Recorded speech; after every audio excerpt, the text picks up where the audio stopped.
Breast lump यानी कि breast में गांठ।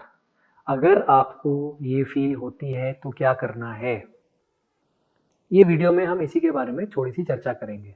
ब्रेस्ट में गांठ के कई कारण हो सकते हैं। मोर ऑफन देन नॉट ज़्यादातर ये बिनाइन कॉज होते हैं। बिनाइन मतलब नॉन कैंसरस, बट कैंसरस भी हो सकते हैं।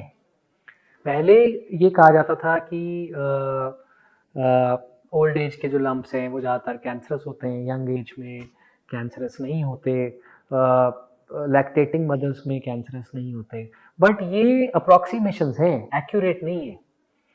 मान लीजिए मैं कहता हूँ कि ओल्ड एज में चांसेस ऑफ कैंसर ज़्यादा हैं, यंग एज में कम है ब्रेस्ट लंप के कैंसरस होने के। बट इसका मतलब ये तो नहीं कि यंग एज में लेडी है, ब्रेस्ट लंप है, तो हम यही मान लें कि कैंसर हो ही नहीं सकता। तो यंग या old breast lump has to be seriously taken care of. India में कई बार सोशल स्ट्रक्चर ऐसा होता है कि लेडी को पता होता है कि ये ब्रेस्ट लंप है, बट वो कई बार डिस्कस नहीं करते, किसी से बचा लेते हैं, इंफॉर्मेशन आगे पास ऑन नहीं करते, और कई बार सेल्फ मेडिकेट करते हैं। अक्सर आसपास के लोग, फ्रेंड्स या जानने वाले, कोई ना कुछ भी दवाई देना शुरू कर देते हैं कि ये घुल जाएगा।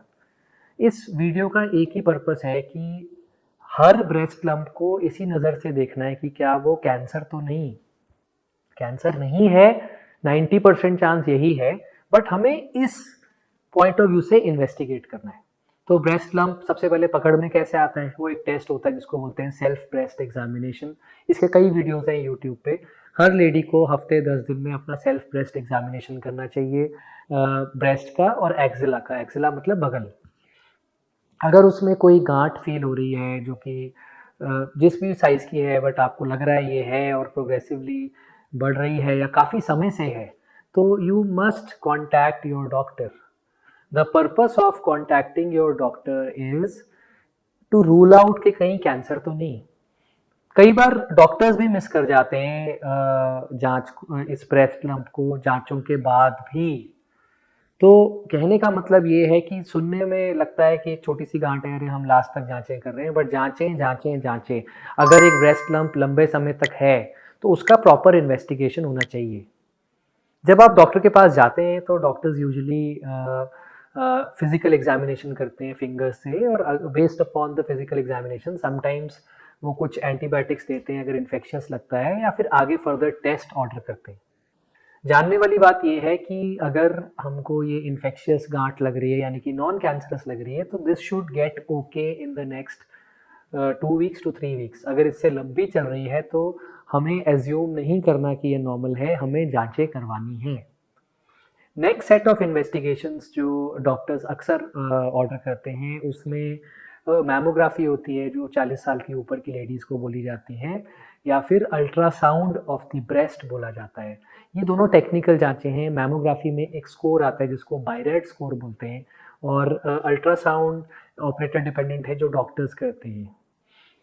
अल्ट्रासाउंड हालांकि सुनने में सिंपल लगता है, बट ब्रेस्ट अल्ट्रासाउंड प्रेफरेबली ऐसे व्यक्ति को करना चाहिए, उन रेडियोलॉजिस्ट को करना चाहिए जो इसमें स्पेशली ट्रेंड है। ब्रेस्ट का लंप अल्ट्रासाउंड पे काफ़ी हद तक इंफॉर्मेशन दे देता है ये इन्वेस्टिगेशन की क्या ये ट्यूमरस है कि नहीं।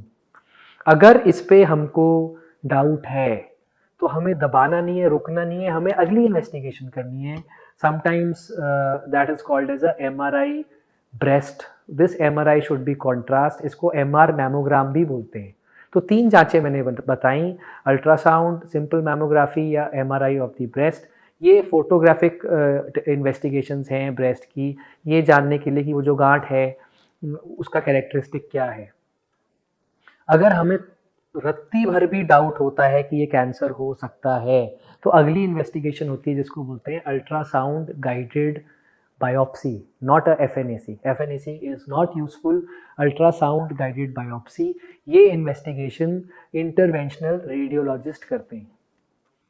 सो the point I am trying to make is कि हमें पता है कि 90% गांठें ब्रेस्ट की बिनाइन होंगी, मगर हमको जांचें करके कंफर्म करना है। हमें एज्यूम नहीं करना है, हमें अजम्पशन नहीं करना है कि ये नॉर्मल होंगी अगर वो गांठें 2 या 3 हफ्ते से ज़्यादा लंबी है। मोर ऑफन देन नॉट, जैसा मैंने बताया, वो बिनाइन होती हैं, उसके ट्रीटमेंट्स हैं, वो हम आप अपने डॉक्टर से डिस्कस कर सकते हैं।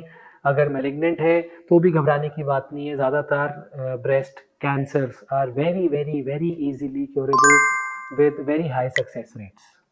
Thank you. If you still have any questions, we would be more than happy to answer your queries. Please write down whatever you feel in the comments below. Thank you.